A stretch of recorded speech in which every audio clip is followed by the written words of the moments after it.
Good morning, good afternoon, and good evening, and welcome to those joining our webinar.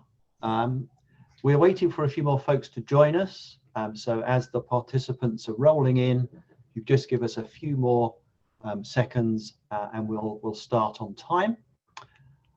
So the presentation today is, why does procurement take so long? It's a really simple question, but as you'll see, a really interesting set of answers.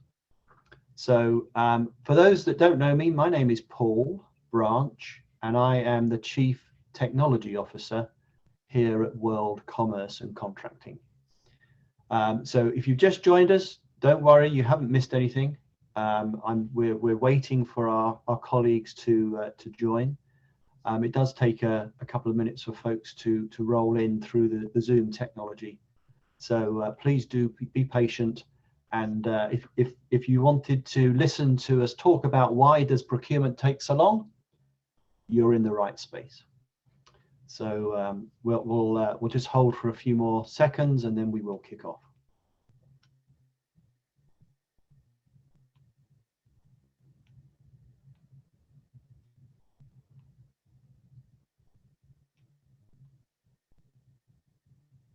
There we go. I think the numbers are flattening out. So again, good morning, good afternoon, and good evening, and welcome to our webinar today. Why does procurement take so long? Really simple question, but quite intriguing, a complex answer, as I think you'll see in just a second. So I'm really looking forward to this session today. For those that don't know me, my name is Paul Branch, and I'm the Chief Technology Officer here at World Commerce and Contracting. And it's my pleasure to collaborate today with colleagues from Orchid. I'm joined at the table by Mike O'Brien. So before we begin the webinar though, just a few little bits of housekeeping. As you will notice, you've joined the webinar today with your lines muted. Now that's to maintain the integrity of the recording, because a recording will be made available to you as attendees, and will also be made to colleagues so that they can listen to it on the replay. And it's really important, therefore, that we maintain the quality of the audio. So that's why with folks are joining with their lines muted. However, that doesn't mean that we want to hear from you. We most absolutely do.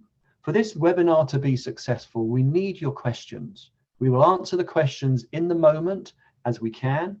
We'll save some up for the end for our Q&A slot. So to ask us questions, use the Q&A tab, the question and answer tab, which is at the bottom of your screen. Simply click on that, enter your question, and that will then go into a queue that we can address as we go. So without further ado then, if we could move on to our next slide, Mike. Our intros. As I say, I'm the Chief Technology Officer here at World Commerce and Contracting. And it's my absolute pleasure to welcome Mike O'Brien, who's the CPO, the Chief Procurement Officer, and actually product lead on the ContractAI platform within Orchid. So Mike, welcome to the table. Thanks, Paul. Great. Kind of a pretty fun event. I'm looking forward to it too. Interesting title. Why does procurement take so long? Well, I tell you what. Let's get into the problem. Let's take a quick look at that first.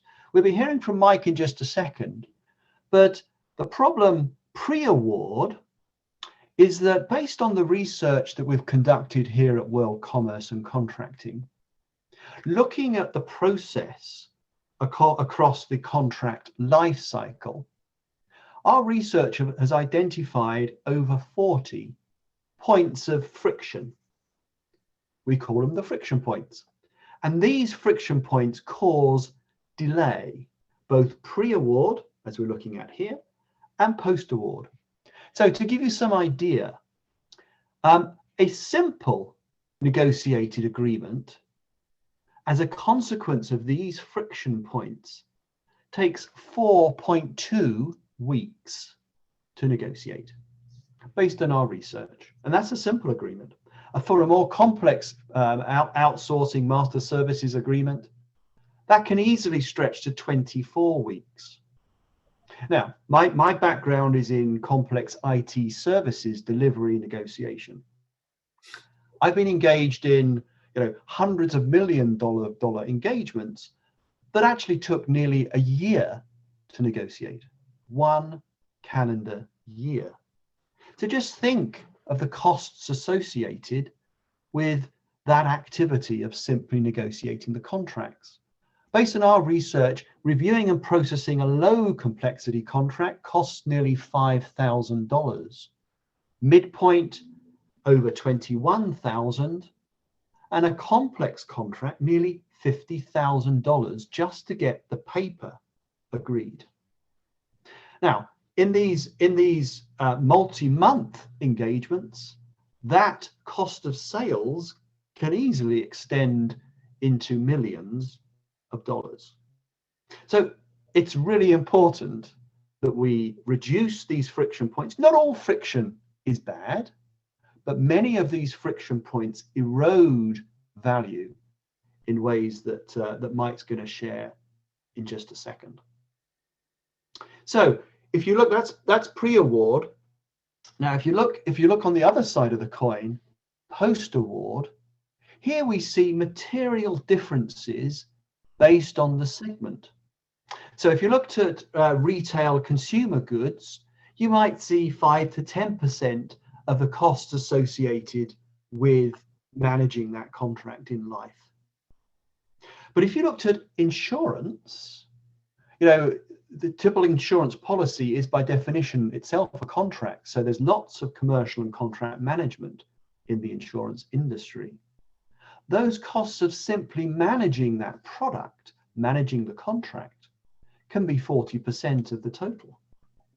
Now, in the construction industry, where there's few dedicated resources and many subcontracts across a very complex commercial ecosystem, there the contract and commercial management costs can be 65% of your total.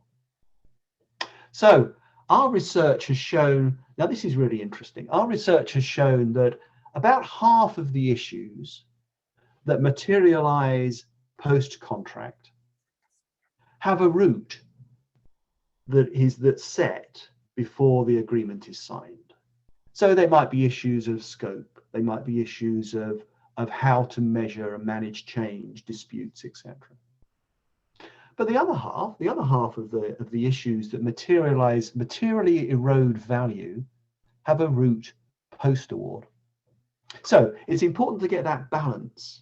But our experience here from, I think Mike and I are on the same page, we're going to see that we have a great opportunity to reduce some of these friction points that occur pre-award, to materially reduce that risk of impacting value post-award.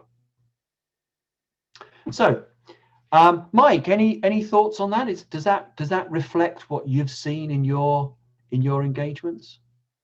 Yeah, absolutely, Paul. I think when we look at that, I think what I'm trying to do is kind of look at, and what we'll see shortly is kind of a view from what the stakeholder or the customer of your services feels. And I think one of the things that jumps out to me is the way from procurement that we would measure the timeline versus where the stakeholder would measure the timeline. Kind of where the clock starts and where the clock stops, is that perception I think is different as well. So the timelines that you've put up there, actually, I think the stakeholder would recognize them as a little bit longer, and I'll kind of demonstrate that a little bit shortly. Sure. Interesting question here from Robert.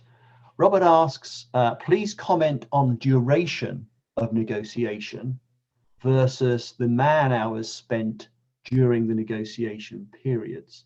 I think the point he's making here is that often the elapsed time can be considerable, but it's based in bursts of energy in the negotiating cycle, with lots of time spent between those bursts, waiting for somebody else to do things.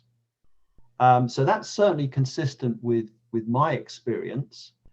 And that process, Robert, that process can be, those friction points can be removed or dramatically reduced by the application of technology. Electronic signature is a great example where you can dramatically speed up the cycle by the application of tech. Mike, any thoughts on that one? Yeah, no, I think that's a really good question, because I think part of it is, if I can add to it, is that's one of the things that we noticed, and is that we go through a process of this interchange of sending documents back and forth, and basically handing the pen off back and forth, and redlining process. Mm-hmm. Wait, it was send it to them, and they will mark it up, and they'll send it back to us, and then we'll mark up their markups, and we'll send it back. And it's just it's a battle that goes back and forth that takes a lot of time. You see the same thing in supplier setup. I mean, as an example here, one of our clients, getting set up in their Ariba, it just kind of goes back and forth. I send it in, they send it back. I send it in, they send it back. And those are the things that friction points and timeline. Those are the things that kind of frustrate the process, and that's what we want to kind of start talking about. Is let's first identify some of those friction points in this pre-award. We're kind of focused on pre-award right now area, and then what are some things that we can use technology to exploit or do in a different way. Brilliant. So I think, Beatrice, we're going to get to your question of what are these costs when we start looking at the friction points, particularly pre-award. So we're going to get to that. But Bryony asks, so it's 50% of what? That 50% at the bottom of the screen right now. So let me just explain that one again. Apologies if it wasn't clear. So our research has shown that about 50% of the issues that materially impact value post-award have a root that's in activity that we do before the agreement is executed.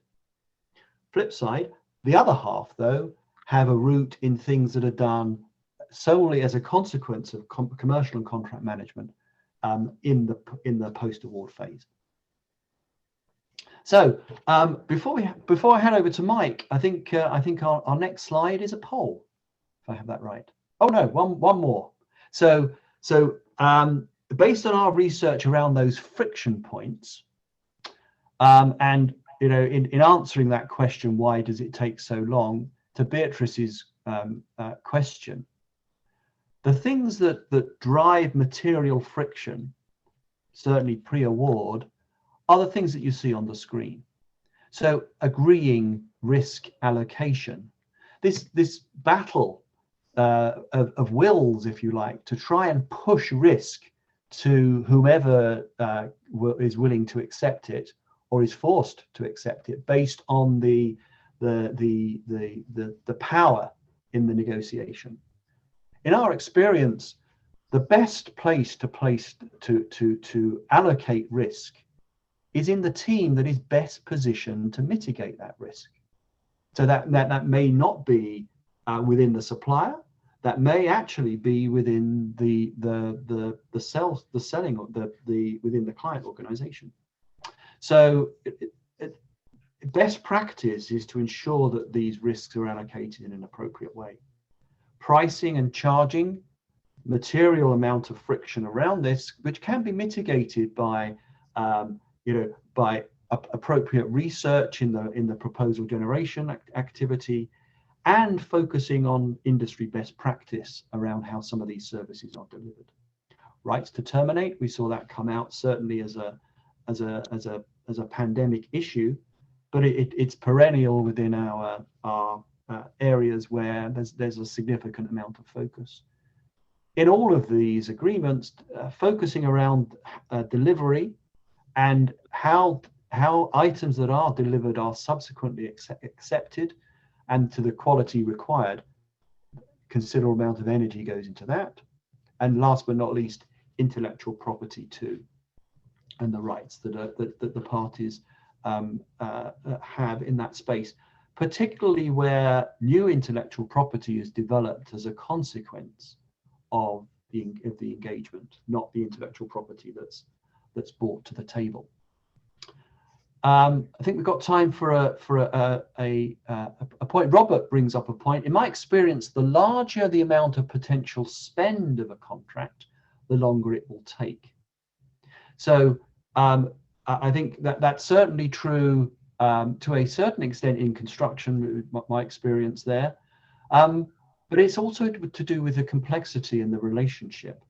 Certainly you can have some very large, high value transaction commodity type of engagements where the negotiation can be done quite quickly. Mike, anything you'd like to say on that before we now finally do move into our poll?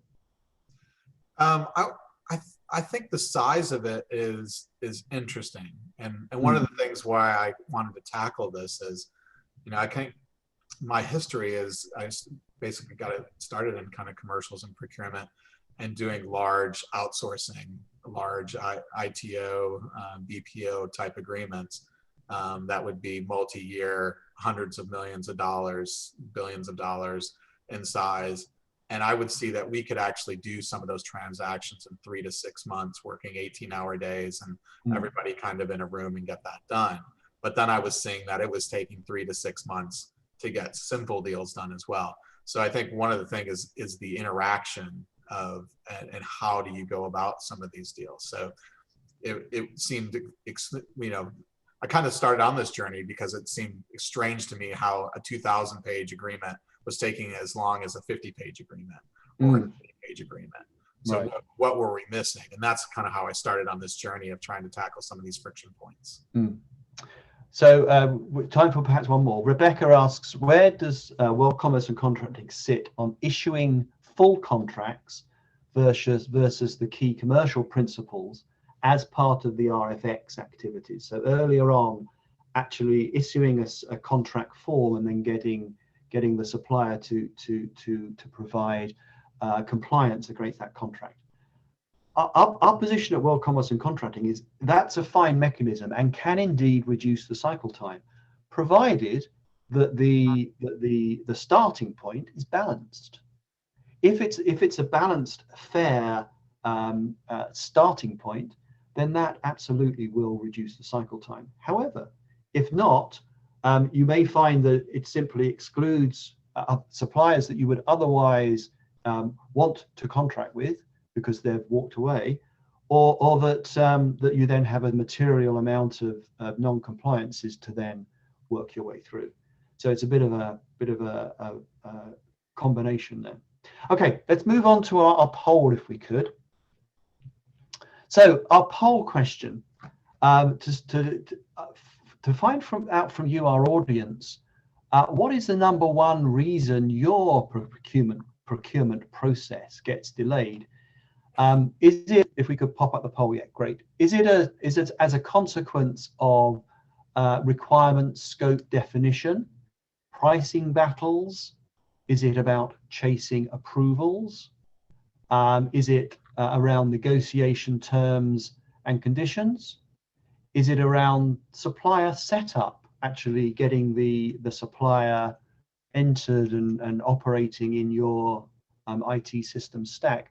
Or indeed, is it something else that's not on the list that you see in front of you? So I believe the panel is open. I certainly cannot see the results, so or how we're progressing. So Amrita, if you'd like to close the poll when we have sufficient results in, that would be great. Sure, and I would appreciate it. It looks like both of our questions, one was scheduled for later, popped up at the same time. So I'm going to go ahead and read that, and people are already answering it. Oh, okay. Yeah, so you're going to go with both of them.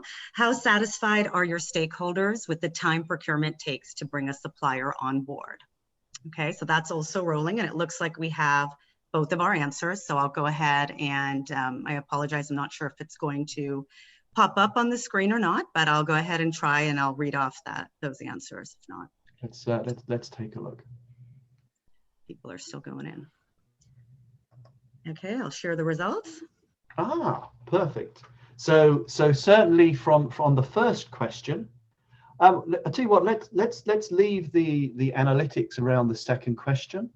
Folks can obviously take a look and see where they scored, but we'll come back to that one when at the right point in the session. But this first question is really interesting. Nearly half the respondents see negotiation terms and conditions as being the biggest friction point. Second, then to requirements and scope. Mike, thoughts? Is that what you would have expected to see? Yeah, I mean, I don't think that that's any surprise. Yeah, I mean, I think that resonates with my experience as well. Right, right. The point that Robert made about chasing approvals and how there's a difference between active time and passive time within the model, that chasing approvals is a material piece of the puzzle for sure. Right. Absolutely. Okay. So Mike, it's over to you to share your wisdom. So I started out with what's the day in the life of procurement, but I also wanted to look from the stakeholders' view, and it kind of turned in from a day in the week to 16 weeks in the life. So there's a lot on here. So I'll just go through it as quickly as I possibly can. So stakeholder, they come to you and they say, hey, I've got this great idea. I want to buy this whiz bang thing. Please transact it.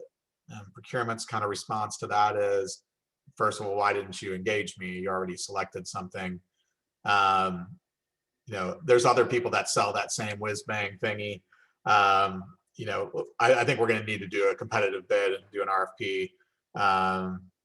Competitive bids can take somewhere between 3 to 6 months.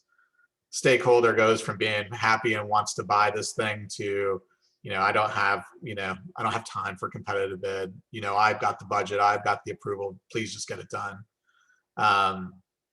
And procurement's response is kind of like, well, here's the suppliers that that also buy that. We want to add that to competitive bid, and we need your help outlining what you want to buy. There's kind of an escalation that the stakeholder will do often about I know what I want to buy. I want to buy it from this vendor. And tries to go over the top of procurement, depending on where you work, whether stakeholders have more power than procurement does. But often I find that escalation ends up with, there's so many reasons, business reasons, that we can't do the competitive sourcing. So procurement's unhappy and says, fine, we'll do the single source, for that $80,000. Let's get the supplier due diligence and enablement process started. We're still waiting on requirements from you. And the stakeholder says, okay, we'll send over the requirements, but often they're from the supplier, right? So procurement's like, all right, well, let's send over some basic terms, T's and C's to the supplier. Actually, we need to help the stakeholder articulate the requirements. Stakeholders kind of like, what's going on? It's taking so long. And by this point, this is kind of where I think from procurement perspective, when we start sending things out, that's when the clock starts for us. But from the stakeholder perspective, he or she feels like they've been battling with us for 3 weeks already. So there's kind of a difference in perception of how long the process is taking. Once we get all the things out, procurement's in their happy place because we like negotiating, and that's, we're in control of all that. The redlining, I think one gentleman had mentioned earlier, we send something over and it comes back, and we spend time, sending it, and then we wait for it, and then we wait for the response, and then we edit it and we send it back, or we have a meeting. But there's definitely some break points in that, and this whole period in here, can be like 10 weeks. And so what I found in my experience, so we didn't really talk about that earlier, but I was the global head of IT procurement and vendor management for BP. And before that, I was chief procurement officer at Aviva. What I've seen in countless organizations is a very similar thing, is that most of my team spent most of their time negotiating terms and conditions and very little time spent on statement of work, deliverables, milestones, acceptance criteria. those types of things. 90%, 99% of the issues were actually with the deliverables, acceptance criteria, some of the things that Paul had mentioned earlier in post-contract that caused those issues. So very little have we actually taken people to court. In my experience, I have never taken anyone to court or used those terms and conditions. So the balance of time that's spent on that and actual risk to the company, I felt was unbalanced. So that's why I kind of sought out to create something actually to help negotiate that. So one of the things we looked at is, can we exploit technology to try to help narrow this gap, take the 80% of the effort that was happening in negotiation of terms and conditions with legal and procurement and reduce that. So that's what we kind of focused on. After we get there, and we'll talk about that shortly. Once we get negotiations done, then we're chasing approvals. And both the stakeholder and the procurement are, nobody likes chasing people and nobody likes to be chased. It's a really unpleasant process. And then once that happens, then we got to get them set up in the system, like in Ariba, Coupa, et cetera. And then we hear from the stakeholder, the supplier hasn't even gotten their PO yet, and we're still trying to working with the supplier to get them set up in the system. And that actually goes a lot longer than it should. So all along, what I wanted to show was both the stakeholder and the procurement, that engagement, no one's really happy through most of it. If on average, it's unhappy on both sides. So how could we look to improve that?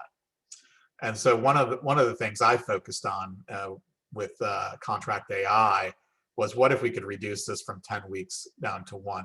So this massive area in here that causes the most friction with our stakeholder in time, what if actually we could create something and use technology to reduce this from 10 to 1 week? And what we did was ingest all of our contracts to understand what actually, from a terms and conditions perspective, was actually acceptable to the company.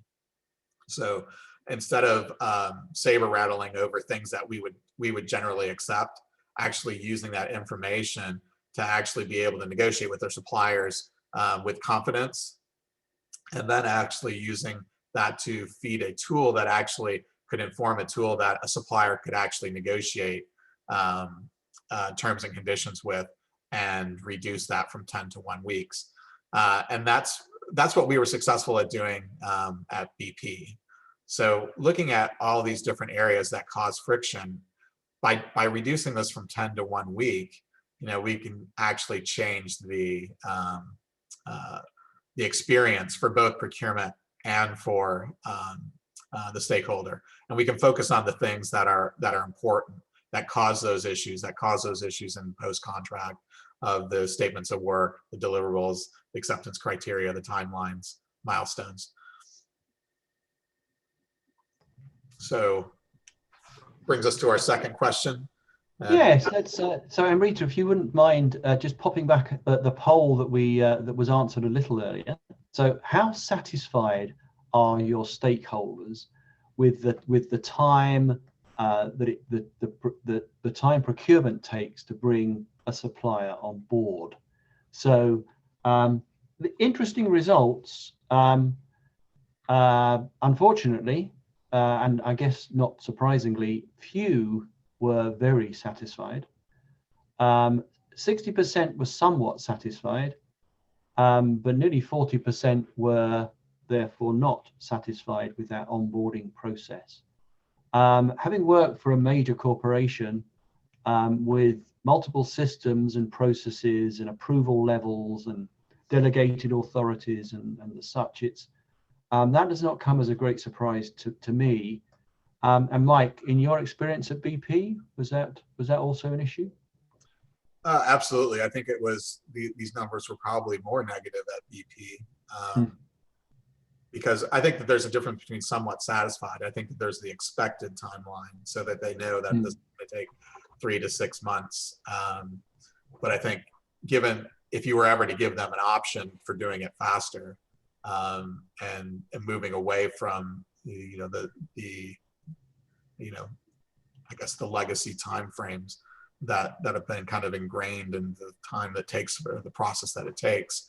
That's where I think you could actually have a huge impact on the satisfaction, and actually get to that point where you actually could partner with your stakeholders.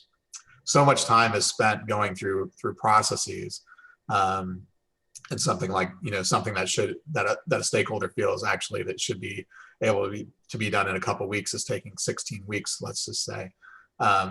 If you could take those 16 weeks and reduce them down to something more manageable, you'd have so much more time to actually, do those category plans, to actually work and actually create that value out of that procurement organization that all of us have always wanted to do, but we're just wrapped around the axles negotiation and processes.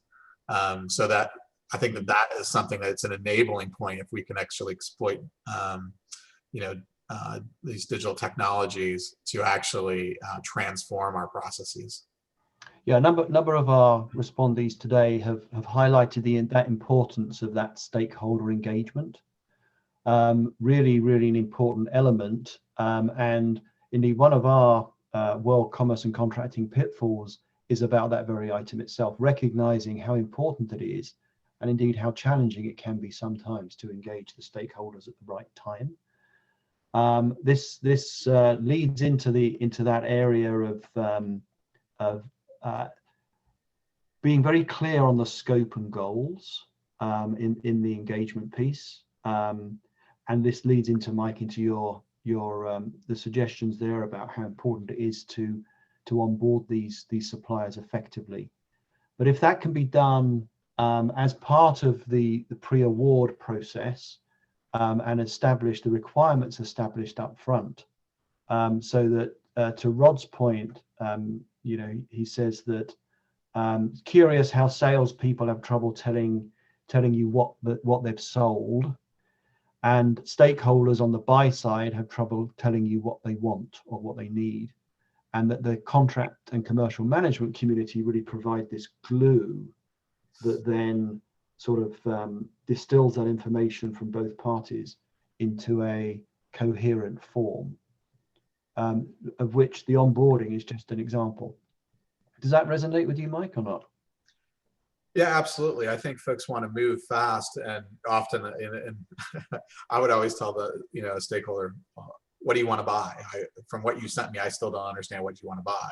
So if we can't write it down, and if I can't understand it, and I consider myself fairly intelligent, then we've got a problem, and that's where we need to. Our job is to often to help facilitate the articulation of those requirements. One of the things I always struggled with is a lot of our stakeholders get the requirements from the supplier they're choosing, and that's what they send over, which becomes, the requirements isn't their sales brochure. We actually have to go in and actually create requirements. Indeed. But that's what I would experience many times, as well as just the time and the effort to actually fully articulate those. I think often the stakeholder doesn't understand that until they go through the process, and then it makes sense for them. Absolutely. Okay, I think with an eye to the time, Mike, I think we should move on. Thank you for your responses, guys. If you have further questions, please do raise them in the Q&A box at the bottom of the screen. Back to you, Mike. So this should say Mike's top 10 reasons, right?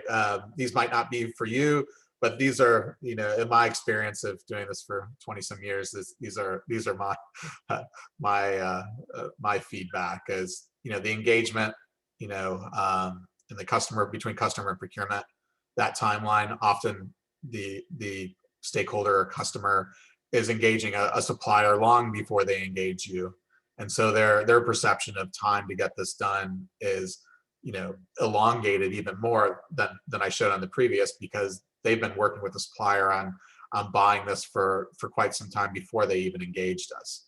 So that's one of the areas I think is something that we need to improve. The whole idea of sole source versus competitive, I think, we've shown that a competitive market, competitive bids generally drive better pricing, better terms and conditions, for the end customer. Whereas sole source, while everybody wants to sole source because they think it's going to be faster, in my experience, actually trying to negotiate terms and conditions, especially in a sole source situation, dramatically extends the time. It does exactly the opposite, and it also opens you up to pricing creep and gotchas. So, oh yeah, we made a mistake, and the price goes up. Whereas in a competitive bid, we don't seem to run into those same things. But that seems to be a constant battle that goes through and eats up time. It's inefficient. Articulating requirements, I think that's something we saw in the polls, supplier written versus customer written, that I briefly talked about. The whole idea of waiting everything to be completed before the bid or RFX is actually sent out. There's so much red tape often in getting an RFP or a bid out to a supplier that sometimes you need everything before you can send it. That whole idea tends to add a lot of time to the time frame. Supplier enablement, doing your due diligence around suppliers. The biggest one that I've found is the terms and conditions, and it's also the most expensive one because it involves both procurement and legal. And especially if you start engaging external legal, this is something that gets very expensive. And I think we look at negotiating terms and conditions as expensive for the customer and procurement, but we also need to realize that that's expensive for the supplier as well. Scope creep, and kind of, like I said, related to articulating the requirements, the pricing battles, chasing approvals, and one that doesn't always get the I guess the view, but that procurement supplier setup seems to take an awful long time. So those are the top 10 reasons that I see that are out there. What I wanted to do next is kind of show a typical engagement, very similar to what I showed you with the smiley faces, but what are the processes that are happening here? We talked about the arguments here, the engagement, getting the stakeholder requirements, getting the RFP creation. What happens typically is we would send out a template T&C, and if this was a competitive bid, basically we'd be doing a down select basically on the stakeholder requirements. We wouldn't be doing a down select or be able to properly score T's and C's, because let's say we had 3 or 4 suppliers, we wouldn't go into deep negotiations with them on terms and conditions. Only after down select would we look at terms and conditions and actually do the negotiations here. And then here are the final solution negotiations, or most likely the pricing battles, right, would happen here, or milestones and delivery dates would happen in this area, and approvals, and then supplier setup, which will take 1 to 2 weeks. And that, so just setting those kind of processes on a timeline. Everybody has different ones, but hopefully you can kind of follow along. I tried to just make it generic as possible. But I also wanted everyone to think, what if we took this process and just turned it on its side? What would that look like? And that's kind of what my goal, and then the way I'm looking at it is, what if we turn this whole process on its side? And when the stakeholder said, I want to buy this whiz bang thing, and I need to start next week, procurement's able to say, no problem, let's get moving. And we will immediately send their supplier the terms and conditions and start allowing them to negotiate with that. And then, but also we need to satisfy the things that we need to do for procurement. So if we want to do a competitive bid, we're not slowing anything down. We're actually starting as quickly as possible, making our stakeholder happy. But we can include, different vendors, or the 2 vendors that we want, let's say, 3 days later, and send them the negotiations, the T's and C's, and they can start negotiating that. So this is something that we've built within ContractAI, where we can have, we've moved the T and C negotiations up to the very front, because we know what our terms and conditions are. We know what type of deal that we're going to be negotiating. So we can just send that to them and get that started. So this is something that we've we've solved here. And then the stakeholder requirement and negotiation, we think that we could join that together using AI and your historical type of deals, and using that to inform the requirements, the milestones, the time frames that things actually take. If you've doing them multiple times, you can train a machine to actually understand that and give you the language and help you build those requirements and ask those questions. We think that in doing that, in parallel to these other things here, supplier enablement, we should probably be able to do that before there's even a request, allowing suppliers to actually start signing up. Waiting for conditional, I put this here, like the idea of approvals is like at the very end of the process. Well, why don't we seek to get a conditional approval up front under certain requirements, pricing, whatever. I think that would help the timeline. And then there could be some conditions. If not met, then there might be a final approval that's needed. But supplier setup can start much earlier than after contract signature in my eyes, because if there's no contract or nothing to issue a PO off of, it's not that much work here. But getting through the idiosyncrasies of everybody's P2P type product does take time. And all these things can be run in parallel. Moving back up here, down select or award can be done very, very quickly. And then that leads right to contract signature, because you've already negotiated your terms and conditions. When you do your down select, you can actually score, instead of just scoring on the solution primarily, you can actually score on the whole agreement, right? The terms and conditions, the requirements, the quality, and you can actually down select based on a full view of that engagement. And you actually have leverage at this point to get these things closed and to get the right process. Never before, I think, have you actually had competition in negotiating T's and C's. And that's what we kind of use technology to do, is to kind of exploit that technology to look at it and transform the processes. So I would urge folks to, and what I see out there is a lot of digitization of legacy processes, but not so much of using technology to actually change the way we do things. So this is something like that I would say a competitive process, would take probably at a minimum 16 weeks as we would look at it, and as a stakeholder would experience it. But I think we could get that. It's quite possible to get this down to 3 weeks. So this we've already tackled, and that's kind of been proven. And this, I think, we will have a solution to very, very shortly, probably end of April timeframe.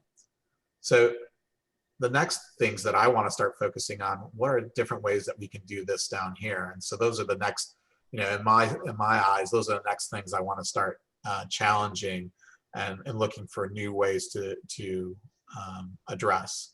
So I'll pause there for a second for any questions. I was going to say that the board has lit up with loads of questions. A question from me first, though. So in that green phase where you're identifying requirements and you're engaged in the negotiation, on the face of it, you've basically got 3 negotiations going on in parallel. How can technology help you to manage that? What's your solution there? So right now we've got something that we call ContractAI, and we ingest all your historical contracts to kind of allow you to curate, what actually do you end up signing? What's the performance of your template? So when you go and try to get an agreement with a supplier and you're doing it on your paper, you send them, a template, a standard form, whatever you call that. But how often do you actually get what's in your standard form? I don't think most people know that. And so what we're able to do is kind of take that standard form that you have for that category and pull out, all the clauses and compare them from what you end up signing to your base, your go out positioning, to understand how often do you actually get your position that you go out with. Is it a massive overreach that requires lots of lots of negotiation and you settle for something, a tenth of what you asked for? Or is it something that is actually more of a win-win basis? And what our tool is actually finds out, what do you actually sign up for in your organization? What is actually acceptable to your organization?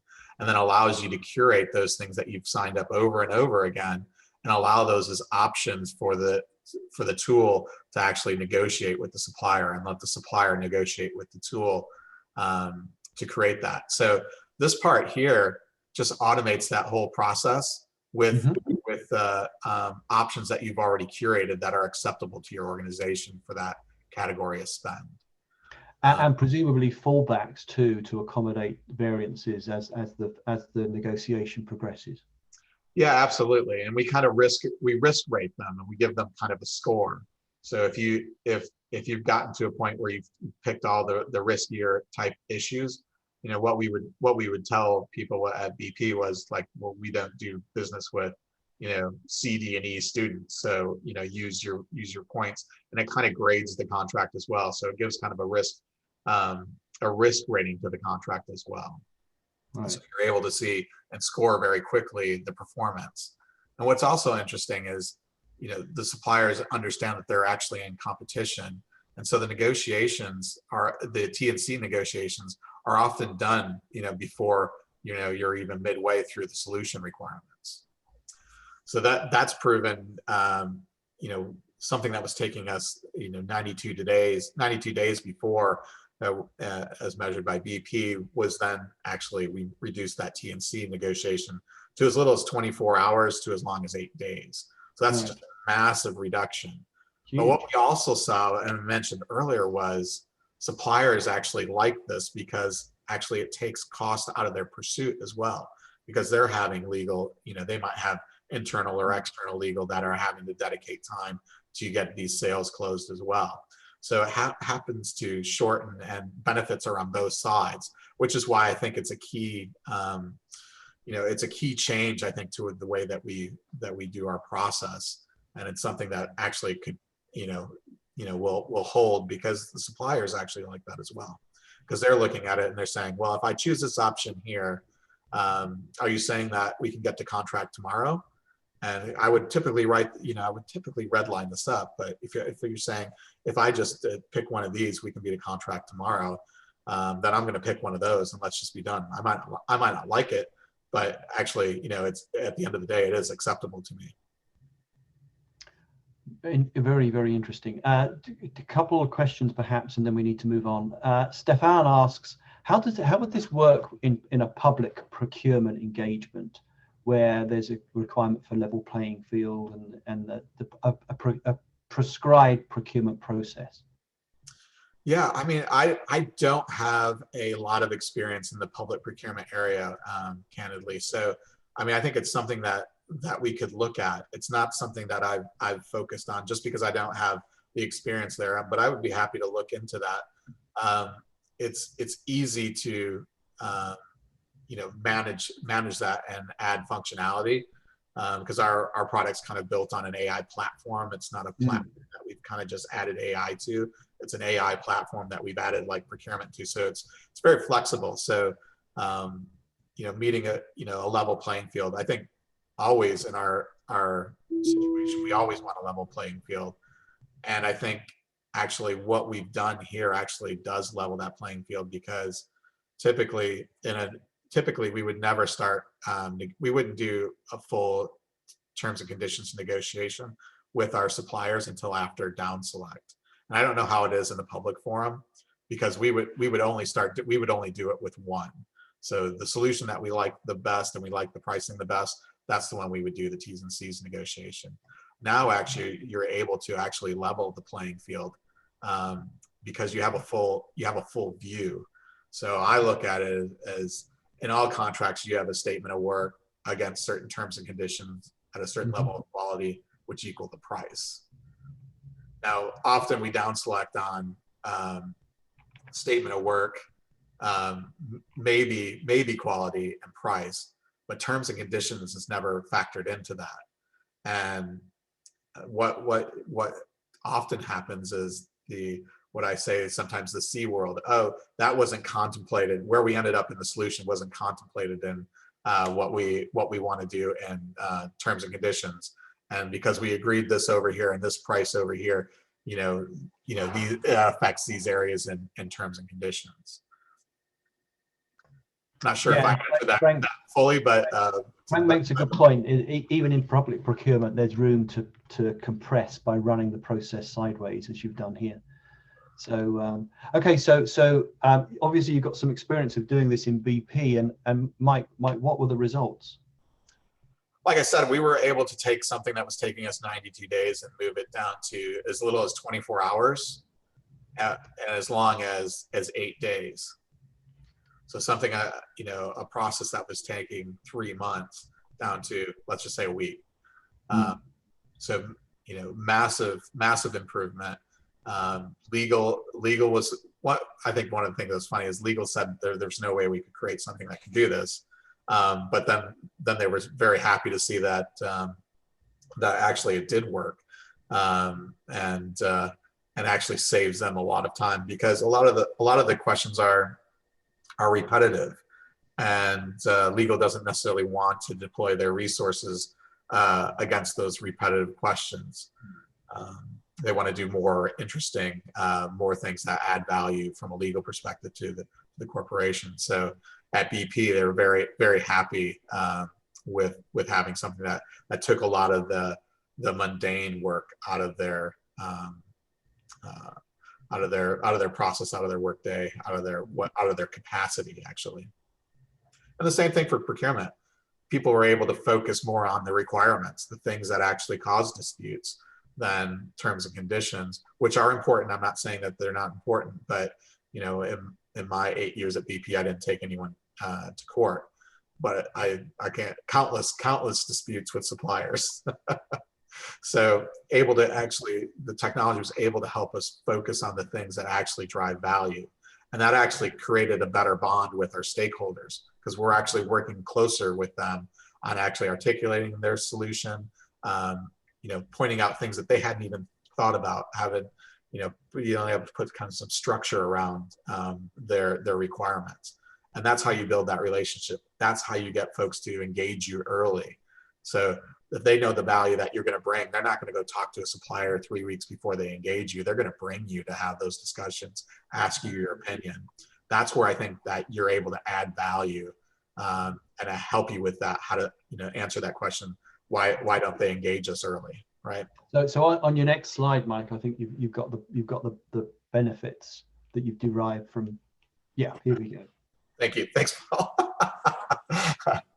But yeah, I mean, these are numbers for BP. These aren't numbers from Orchid. So you can see here that with our SaaS contracts, 87% reduction, and 80% legal and procurement time reduced. And what we saw was the suppliers actually liked it. BP liked it. It was something that this was new.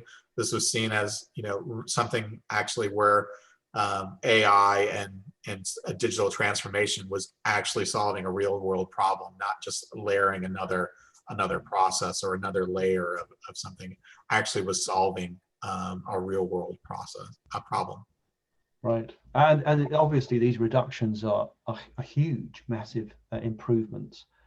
They are not atypical. We've seen other members with World Commerce and Contracting delivering similar improvements as a consequence of reducing friction in the CLM process and by the appropriate deployment of technology. So excellent, good, really, really good.